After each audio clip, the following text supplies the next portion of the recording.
నేను మీకు మాట ఇస్తున్నాను, నన్ను ఓటమిలు నాకు కొత్త కాదు. నాకు దెబ్బ తినే కొద్దీ నేను ఎదిగే వ్యక్తిని తప్ప తగ్గే వ్యక్తిని కాదు.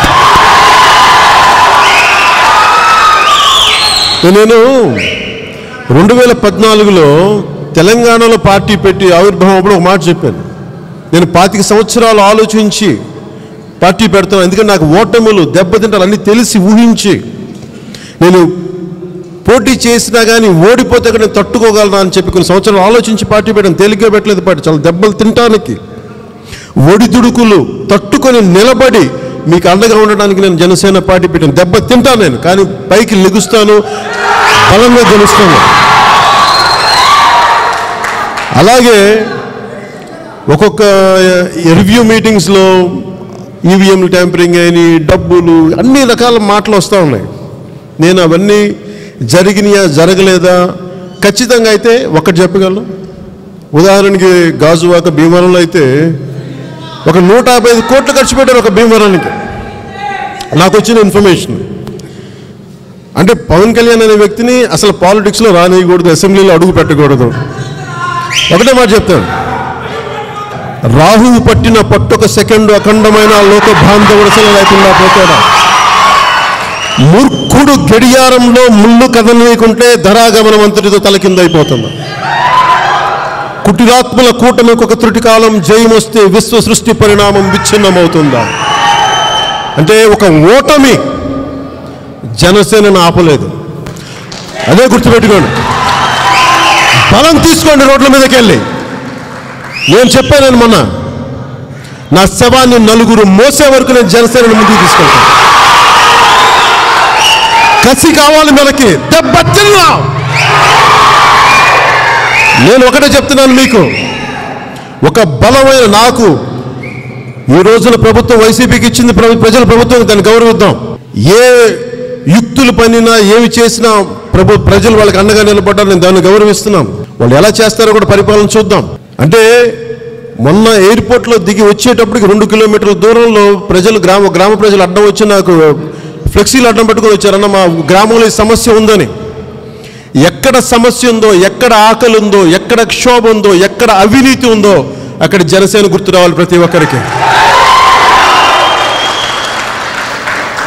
ఒక ఓటమి, ఒక మనిషి అనేవాడు ఎప్పుడు బయటకు వస్తాడంటే గెలుపులో తెలియడాడు. ఎవడు మనవాడు, ఎవడు బయటవాడు మనకు తెలియదు. ఓటమి చెప్తుంది నువ్వు నా వాడివా బయటవాడివా.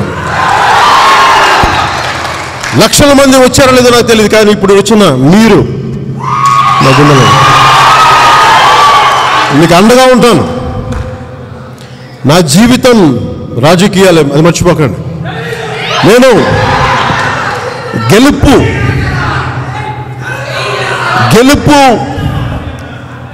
గెలుపు ప్రాంగణం నుంచి నేను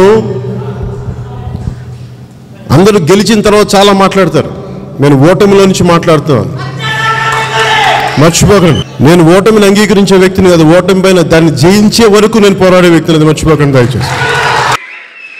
ఇది అంటే నేను ఎందుకు ఈ విజయం జనసేన లేదంటే మన జన సైనికులు, వీర మహిళలు, జనసేన నాయకులది కాదు, కేవలం వారిదే కాదు, 5 కోట్ల మంది ప్రజల ఆకాంక్షదే. మార్పు కావాలి, పాలన మారాలి. ఇవన్నీ చాలామంది, కోట్లాది మంది ప్రజల ఆకాంక్ష. ఈరోజు ప్రజలు ఇచ్చిన తీర్పు ఇది. మనందరికీ చాలా జాగ్రత్తగా ఉండాల్సిన సమయం ఇది.